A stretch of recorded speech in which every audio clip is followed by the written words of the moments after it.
네, 관포지교라는 고사성어가 있지요. 옛날 중국의 관중과 포숙처럼 깊은 우정을 말해주는 한자어입니다. 관중이 포숙에게 이렇게 말했다고 전해집니다. 한번 들어보십시오. 일찍이 내가 가난할 때 포숙과 함께 장사를 했는데 이익을 나눌 때 나는 나의 몫을 더 크게 했습니다. 그러나 포숙은 나를 욕심장이라고 말하지 않았습니다. 내가 가난함을 알았기 때문입니다.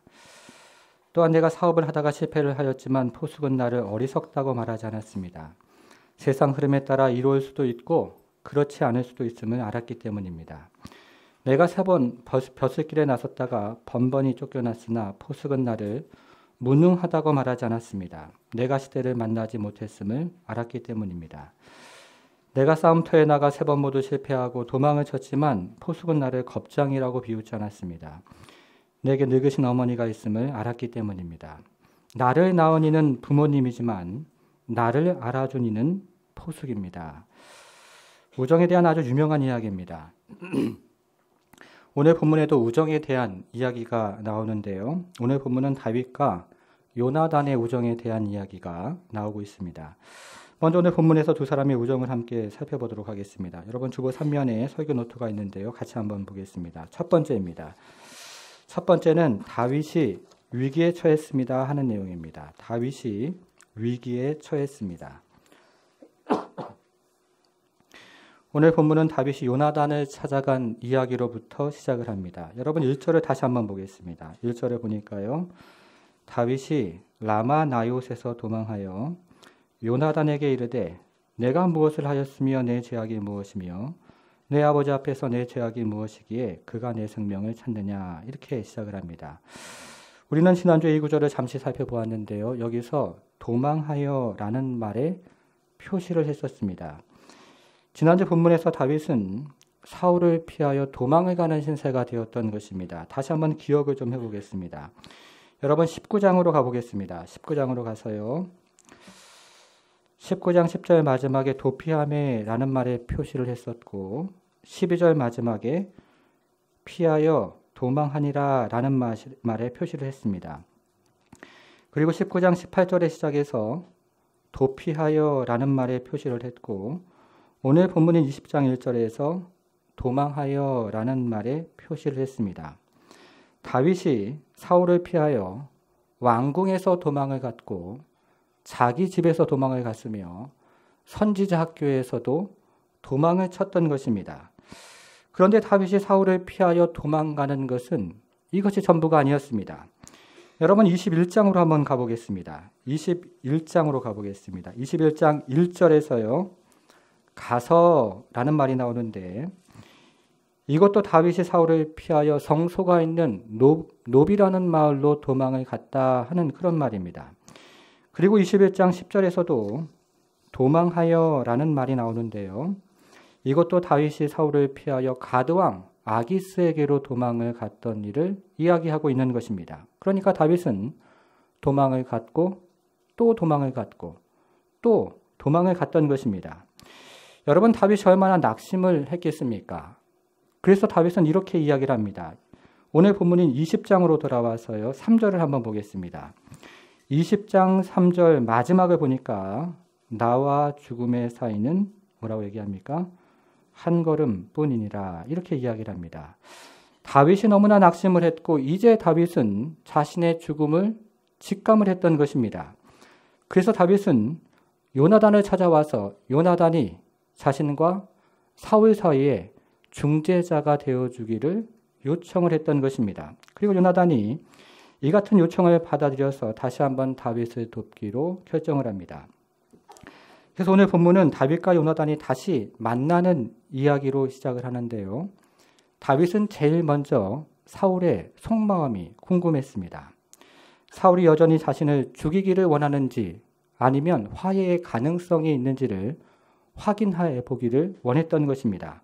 그래서 다윗은 요나단에게 이렇게 제안을 합니다. 5절부터 7절을 한번 보겠습니다. 5절부터 7절을 같이 한번 읽어보겠습니다. 5절부터 7절 같이 읽습니다. 시작. 다윗이 요나단에게 이르되 내일은 초하루인즉 내가 마땅히 왕을 모시고 앉아 식사를 하여야 할 것이나 나를 보내어 셋째 날 저녁까지 들에 숨게 하고 내 아버지께서 만일 나에 대하여 자세히 묻거든 그때 너는 말하기를 다윗이 자기 성읍 베들레헴으로 급히 가기를 내게 허락하라 간청하였사오니 이는 온 가족을 위하여 거기서 매년제를 드릴 때가 됨이니이다 하라. 그의 말이 좋다 하면 내 종이 평안하려니와 그가 만일 노하면 나를 헤아리고 결심한 줄을 알지니. 당시 히브리인들은 초하루가 되면 첫 번째 3일 동안에는 안식일처럼 모든 일을 중단하고 가족이나 문중 단위로 예배를 하고 그리고 함께 식사를 하는 풍습이 있었습니다. 왕도 마찬가지입니다. 왕도 초하루가 되면 첫 3일 동안에는 모든 일을 중단하고 가족이나 그리고 신하들과 함께 예배를 드리고 함께 식사를 하는 풍습이 있었던 것입니다. 이렇게 사울 왕이 왕궁에서 초하루 예배를 주관하면 다윗은 왕의 사위였으니까요. 이 예배에 참석을 해야 하는 것입니다. 그러나 다윗은 사울의 의중을 파악하기 위해서 요나단에게 이렇게 제안을 합니다. 나는 3일 동안 들판에 숨어 있을 테니까 사울이 나를 찾으면 가족들을 위해서 매년제를 드리려고 고향에 갔다고 이야기를 해 주십시오. 그리고 사울 왕의 반응을 살펴봐 주십시오. 사울 왕의 반응이 부정적이면 화해 가능성이 없는 것이고 사울 왕의 반응이 긍정적이면 화해의 가능성이 있는 것입니다. 이렇게 이야기를 한 것입니다. 다윗은 사울이 여전히 자신을 죽이기를 원하는지 아니면 이제는 화해의 가능성이 있는지를 확인을 하고 싶었던 것입니다. 자, 이것이 첫 번째 이야기입니다. 이제 두 번째로 가보겠습니다. 두 번째는요. 요나단이 다윗을 도왔습니다 하는 내용입니다. 요나단이 다윗을 도왔습니다. 이렇게 초하루가 되자 사울의 가족들이 모였습니다. 그런데 다윗의 자리가 비어 있었습니다. 사울이 처음에는 다윗이 부정하게 되어서 이 자리에 오지 못했나 보다라고 대수롭지 않게 생각을 했습니다. 여러분, 레위기 율법을 보면 어떤 사람이 부지 중에 시체를 만지거나 기타 다른 이유로 부정하게 되면 그 하루 동안에는 예배에 참석을 할 수가 없습니다. 그래서 사울은 오늘은 다윗이 부정하게 되어서 예배의 자리에 오지 못했나 보다라고 대수롭지 않게 생각을 했던 것입니다. 여러분, 그러면 둘째 날에는 다윗이 보여야 합니다. 그런데 둘째 날이 되어도 다윗이 보이지 않자 사울이 요나단에게 다윗에 대해서 묻기를 시작합니다. 그러자 요나단이 다윗이 알려준 대로 이렇게 대답을 합니다. 28절과 29절을 보겠습니다. 28절, 29절을 같이 한번 읽겠습니다. 같이 읽습니다. 시작. 요나단이 사울에게 대답하되 다윗이 내게 베들레헴으로 가기를 간청하여 이르되 원하건대 나에게 가게 하라. 우리 가족이 그 성읍에서 제사할 일이 있으므로 나의 형이 내게 오기를 명령하였으니 내가 내게 사랑을 받거든 내가 가서 내 형제를 보게 하라 하였으므로 그가 왕의 자리에 오지 아니하였나이다 하니. 요나단이 다윗이 알려준 대로 사울에게 이야기를 했던 것입니다. 그런데요, 다윗이 요나단에게 알려준 내용이 6절 한 구절인데 요나단이 사울에게 대답을 한 내용은 28절과 29절 두 구절로 되어 있습니다. 그러니까 요나단이 무언가 내용을 덧붙여서 더 자세하게 대답을 한 것입니다. 실제로 다윗이 요나단에게 알려준 6절과 요나단이 사울에게 대답을 한 28절, 29절을 비교를 해보면 요나단이 사울의 의중을 파악하기 위해서 매우 자극적인 말로 이야기를 하는 것을 보게 됩니다. 세 가지를 한번 보겠습니다. 첫 번째는요, 제사에 대한 언급입니다. 여러분, 29절에서 제사라는 말을 한번 찾아보겠습니다. 제사라는 말을 찾아보겠습니다. 6절에서 다윗은 매년제를 드리러 간다고 언급을 했는데 29절에서 요나단은 그것을 제사라고 언급을 합니다. 여러분, 매년제는 1년에 한 번 드리는 집안의 가장 중요한 행사인데 제사는 매일 드리는 집안의 일반적인 행사입니다. 무슨 말입니까? 다윗이 별로 중요하지 않은 집안 행사 때문에 매우 중요한 국가의 행사를 참석을 하지 않는다고 이야기를 하는 것입니다. 자극적으로 이야기를 하는 것입니다. 두 번째는요, 형제들에 대한 언급입니다. 29절에서 형이라는 말을 찾아보고 형들이라는 말을 찾아보겠습니다. 29절이죠. 6절에서 다윗은 형제들에 대한 언급을 전혀 언급하고 있지 않는데 29절에서 요나단은 다윗의 형제들에 대한 언급을 두 차례나 걸쳐서 언급을 하고 있는 것입니다. 무슨 말입니까? 다윗 형제들과 함께 역모를 꾸밀지도 모른다는 그런 뉘앙스로 지금 이야기를 하고 있는 것입니다. 다시 한번 자극적인 이야기를 하는 것입니다. 세 번째는 다윗이 도망을 갔다는 언급입니다. 29절에서요. 처음 시작에 나에게 가게 하라 하는 말이 나오는데요. 이 말을 원문으로 살펴보면 우리가 19장에서 살펴보았던 도망가다, 도피하다 그 말과 똑같은 말로 되어 있습니다. 6절에서 다윗은 급히 가기를 허락하라 이렇게 이야기하는데 29절에서 요나단은 다윗이 도망을 갔다고 이야기를 하고 있는 것입니다. 무슨 말입니까? 다윗이 어딘가 수상하다. 지금 그 얘기를 하고 있는 것입니다. 이렇게 이야기를 하고 있는 것입니다. 지금 다윗이 매우 수상합니다. 국가적인 행사보다 집안의 행사가 더 중요하다고 이야기를 하고 있고 국가의 사람보다 집안의 형제들이 더 중요하다고 이야기를 하고 있습니다. 다윗이 매우 의심스럽습니다. 혹시 다윗이 집안의 형제들과 역모를 꾸미는 것은 아닐까요? 이렇게 이야기를 하는 것입니다. 이렇게 요나단은 사울에게 아주 자극적으로 이야기를 해서 그의 의중을 떠보기를 원했던 것입니다. 여러분, 사울이 이 말을 제대로 이해를 했습니다. 30절과 31절을 보겠습니다. 이렇게 반응을 하는 것이죠. 사울이 요나단에게 화를 내며 그에게 이르되 패역무도한 계집의 소생아, 내가 이 세 아들을 택한 것이 내 수치와 내 어미의 벌거벗은 수치됨을 내가 어찌 알지 못하랴. 이 세 아들이 땅에 사는 동안은 너와 너 나라가 든든히 서지 못하리라. 그런즉 이제 사람을 보내어 그를 내게로 끌어오라. 그는 죽어야 할 자이니라 한지라. 이렇게 얘기를 합니다. 여러분, 사울의 아들인 요나단에게 뭐라고 부릅니까? 30절에 보니까요. 패역무도한 계집의 소생아 이렇게 불렀습니다. 아들에게 입에 담지 못할 지금 욕지거리를 하고 있는 것입니다. 그러면 다윗은 어떻게 불렀습니까? 31절에 보니까요. 이새의 아들이라고 불렀습니다. 다윗이라는 이름을 부르지 않고 다윗을 조롱하는 의미로 이새의 아들이라고 불렀던 것입니다. 그리고 다윗은 죽어야 한다고 소리를 외치기를 시작했습니다. 이제 사울의 분명한 의도가 다시 한번 드러나는 것입니다. 자, 이제 마지막 단락을 보겠습니다. 세 번째는요. 다윗이 위기를 피했습니다 하는 내용입니다. 다윗이 위기를 피했습니다. 이렇게 사울의 의중을 알게 된 요나단이 다윗에게 이 사실을 알렸습니다. 요나단은 종을 데리고 들판으로 가서 다윗이 숨어있는 곳을 에셀바위를 향해서 있는 힘을 다해서 화살을 쏘았습니다. 37절로 한번 가보겠습니다. 37절을 보니까요. 아이가 요나단이 쏜 화살 있는 곳에 이를 주음에 요나단이 아이 뒤에서 외쳐 이르되 화살이 내 어느 쪽입니까? 앞쪽에 있지 아니하냐 이렇게 이야기를 합니다. 여러분, 이것은 다윗에게 왕궁을 이제 떠나라 하는 그런 신호였습니다.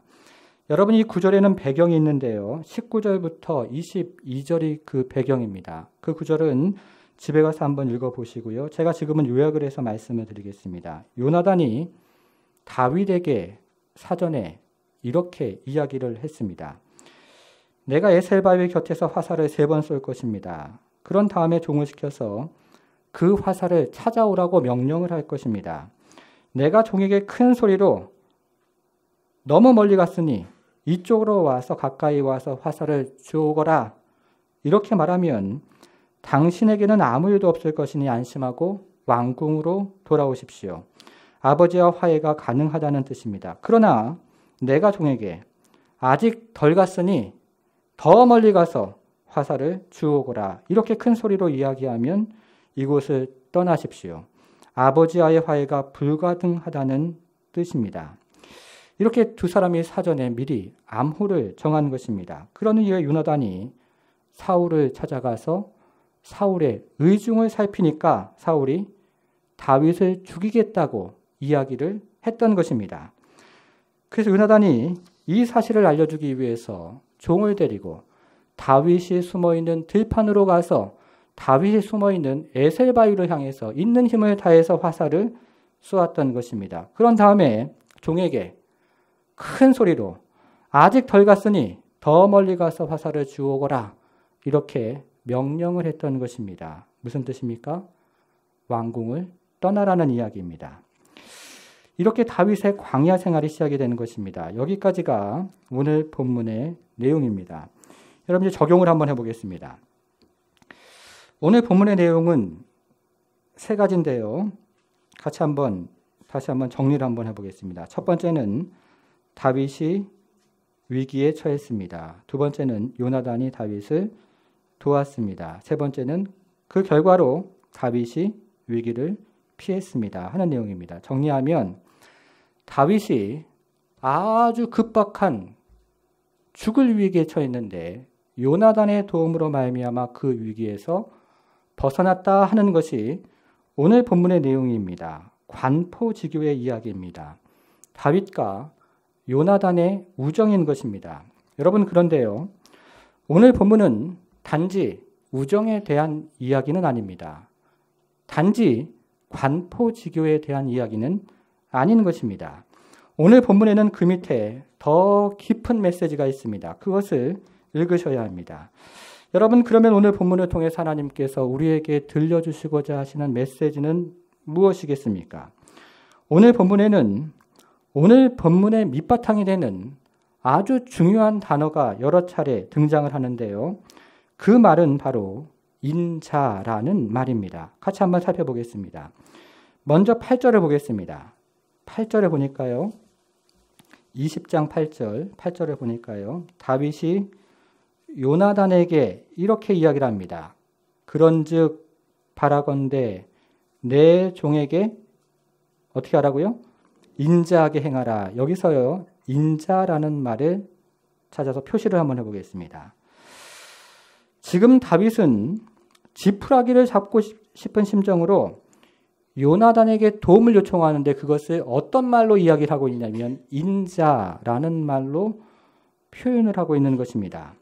이번에는 14절과 15절을 보겠습니다. 14절과 15절. 이번에는 반대로 요나단이 다윗에게 하고 있는 이야기입니다. 너는 내가 사는 날 동안에 여호와의 뭡니까?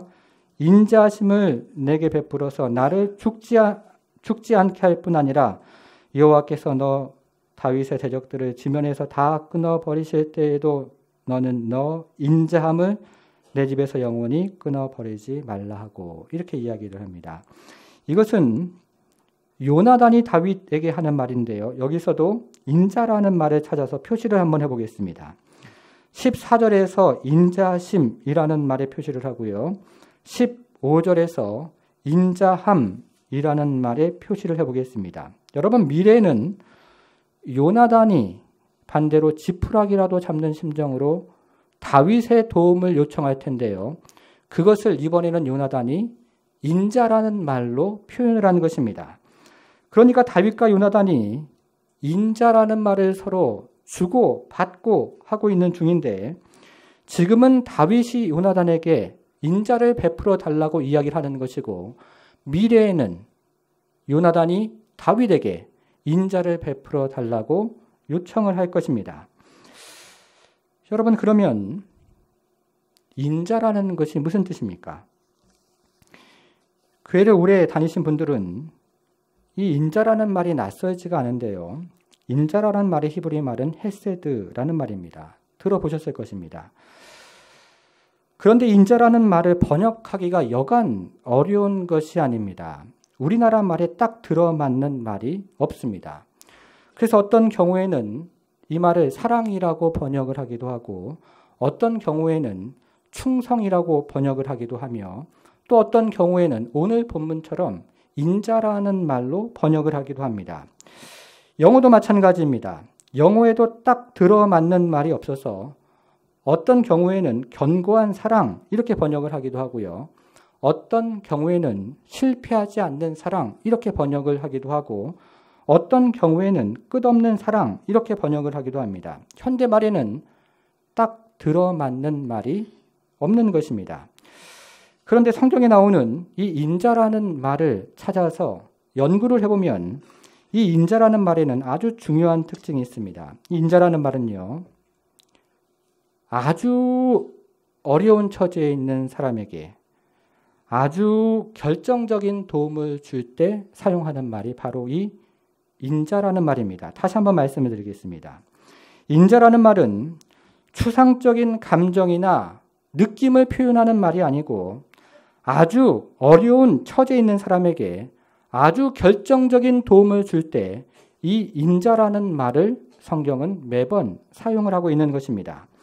여러분 오늘 본문을 가지고 예를 한번 들어보겠습니다. 지금 다윗은 피가 말라가는 상황이었습니다. 도망을 가고 또 도망을 가고 또 도망을 갔습니다.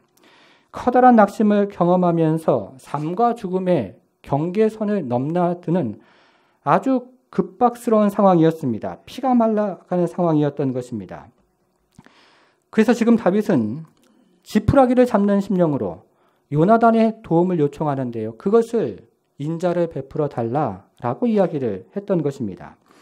이것은 요나단도 마찬가지입니다. 다윗은 이제 미래의 왕이 될 것입니다. 그런데 이 고대 근동 지방에서는요, 왕이 되면 이 왕이 대적과 그리고 대적들의 가족을 쳐서 죽이도록 되어 있습니다.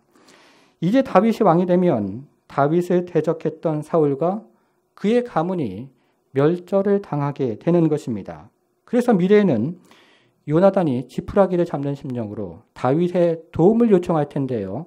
그것을 오늘 본문에서 동일하게 인자를 베풀어 달라라는 말로 표현을 한 것입니다. 그러므로 인자라는 말은 추상적인 감정이나 느낌을 표현하는 말이 절대 아닙니다. 이 말은요, 아주 어려운 처지에 있는 사람에게 결정적인 도움을 줄 때 성경은 인자라는 말을 늘 사용을 했던 것입니다. 여러분, 그러면 오늘 본문에서요, 요나단이 다윗에게 어떤 도움, 인자를 베푸는지를 한번 살펴보도록 하겠습니다. 이번에는요, 30절부터 34절을 보겠습니다. 30절부터 34절을 같이 한번 읽어보겠습니다. 같이 읽겠습니다. 시작. 사울이 요나단에게 화를 내며 그에게 이르되 패역무도한 계집의 소생아, 내가 이새의 아들을 택한 것이 내 수치와 내 어미의 벌거벗은 수치됨을 내가 어찌 알지 못하냐. 이새의 아들이 땅에 사는 동안에 너와 내 나라가 든든히 서지 못하리라.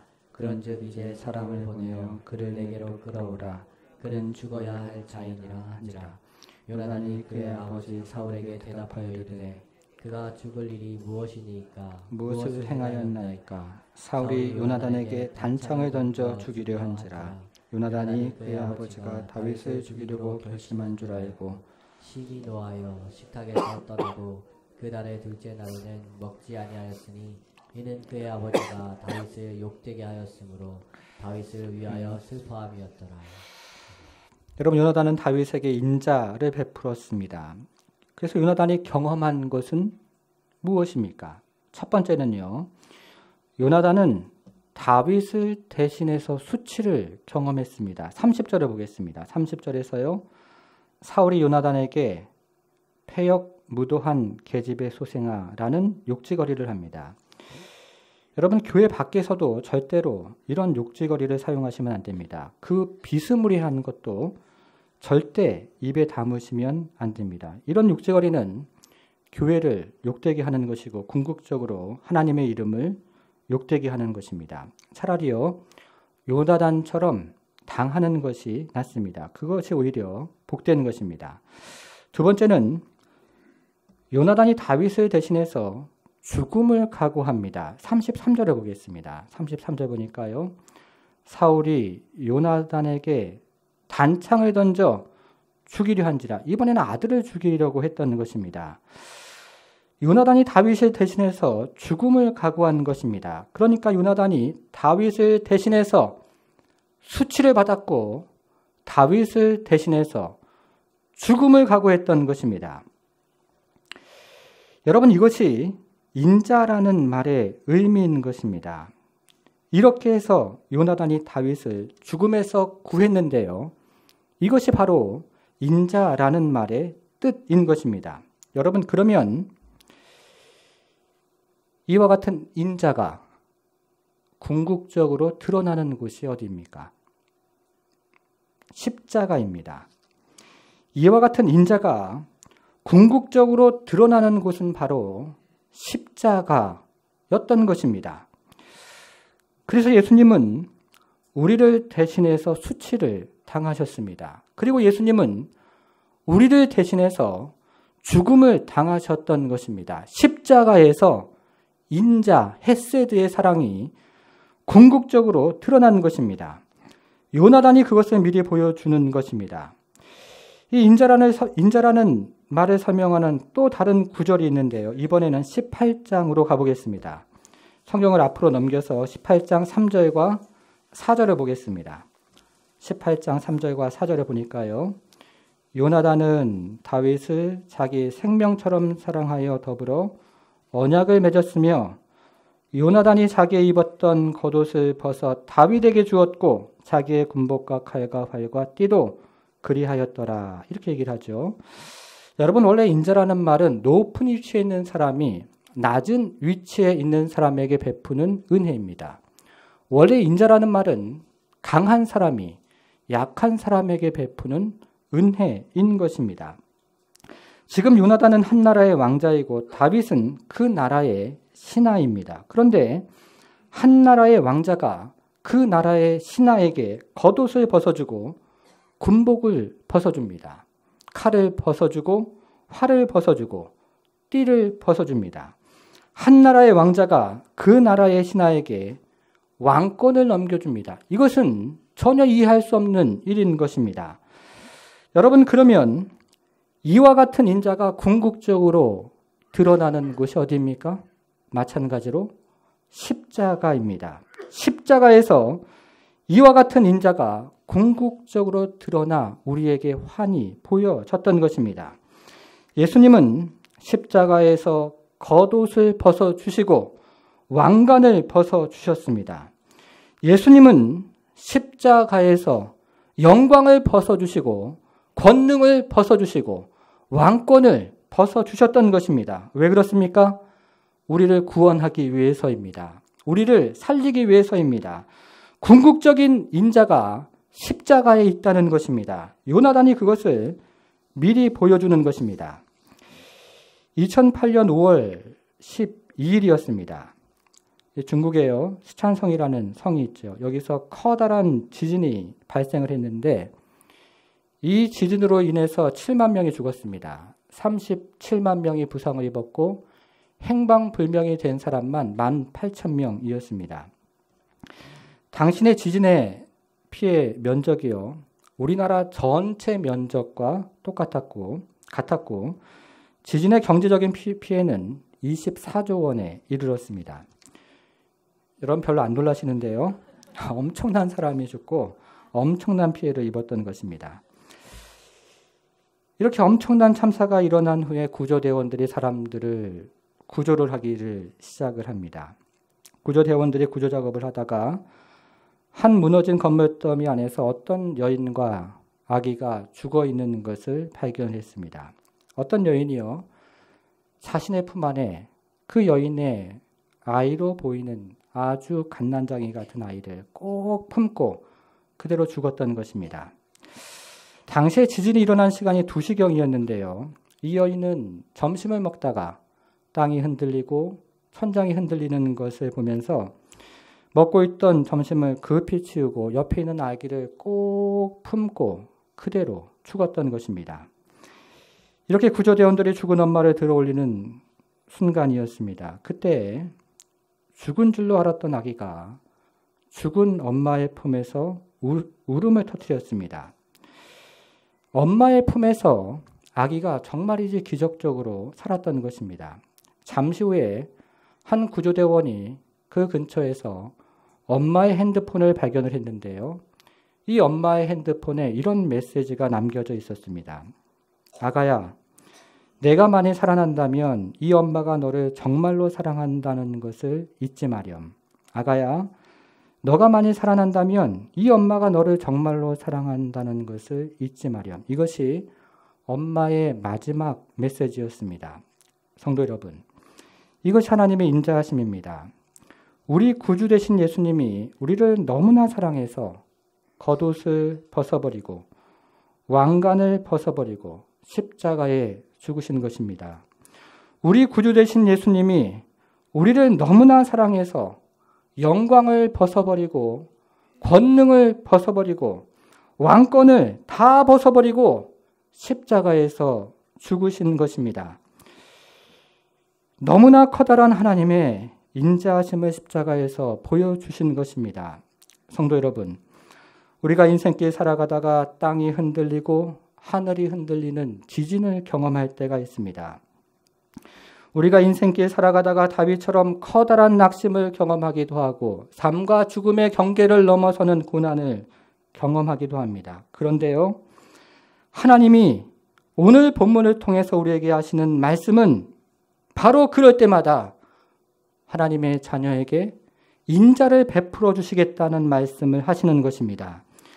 지진으로 죽어가는 엄마가 자기의 품 안에 그 어린 자녀들을 꼭 품었던 것처럼 하나님께서 하나님의 자녀되는 우리를 꼭 품어주시겠다고 오늘 본문을 통해서 말씀을 하고 계신 것입니다.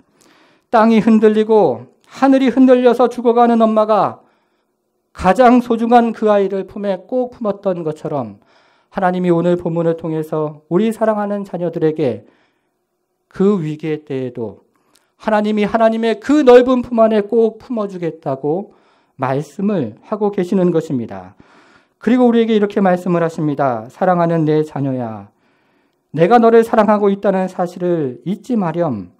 사랑하는 내 자녀야, 내가 너를 사랑하고 있는 사실을 잊지 말고 내가 영원토록 너와 함께하고 있다는 사실을 기억하렴. 이렇게 말씀을 하고 계신 것입니다. 사랑하는 성도 여러분, 우리 하나님은 인자를 베풀어 주시는 하나님이십니다. 우리 하나님은 사랑을 베풀어 주시는 하나님이신 것입니다. 십자가에서 그 아들을 죽기까지 내어주신 그 하나님께서 우리를 사랑하시며 우리를 품에 안으시며 위기의 때마다 고난의 때마다 우리를 품어주신다고 말씀을 하고 계신 것입니다. 그 하나님의 사랑하심을 경험하는 복된 성도들 되기를 바랍니다. 그 하나님의 인자하심을 경험하는 인생길 살아가다가 고난당하고 어려움 당할 때에도 그 하나님의 인자하심을 경험하는 복된 인생길 살아가는 성도들 되기를 주님의 이름으로 축복합니다.